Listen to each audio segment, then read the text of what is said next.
اپنی شخصیت کو سنوارنے اور زندگی کو بہتر بنانے میں اتنا مصروف ہو جاؤ کہ دوسروں پر تنقید کرنے کا وقت ہی نہ ملے۔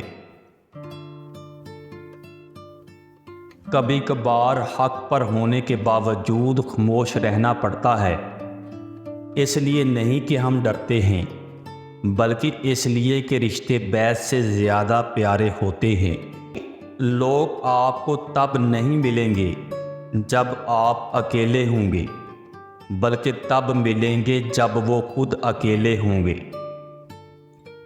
جب اللہ نے آپ کی زندگی کو اچھا موڑ دینا ہوتا ہے تو برے لوگوں کی حقیقت کو آپ کے سامنے لے آتا ہے۔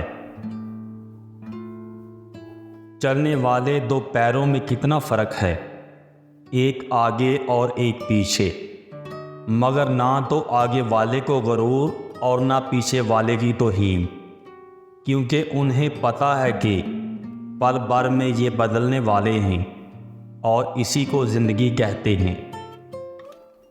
کائنات کا پورا نظام ہی اللہ کی محبت کا عکاس ہے، پھر بھی نہ جانے محبت میں لوگوں کی سوچ صرف مرد اور عورت کے تعلق تک محدود رہ جاتی ہے۔ کچھ لوگ اتنے خود غرض ہوتے ہیں کہ انہیں صرف اپنی فکر ہوتی ہے اور وہ کسی دوسرے کی زندگی تباہ کرتے ہوئے بالکل بھی نہیں سوچتے۔ اس شخص کو کبھی اپنی زندگی میں لازمی مضمون نہ بنائیں جس کے لیے آپ اختیاری مضمون کی حیثیت رکھتے ہیں۔ اگر آپ کے پاس کسی کو دینے کے لیے کچھ نہیں تو اپنے ہونٹوں پر ایک مسکراہٹ سجا لیں، یقین کریں کہ آپ کا یہ تحفہ ہر چیز سے قیمتی ہے۔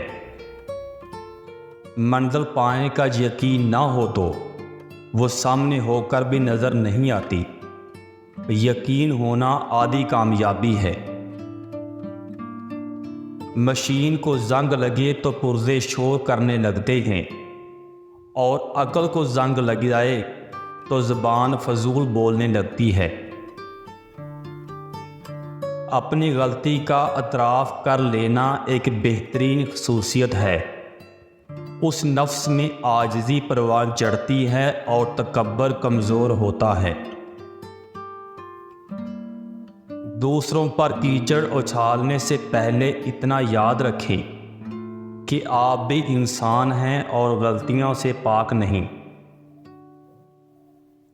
ہر معذرت کرنے والا نہ خطاوار ہوتا ہے اور نہ کمزور، یہ صفت تو وفادار لوگوں میں پائی جاتی ہے۔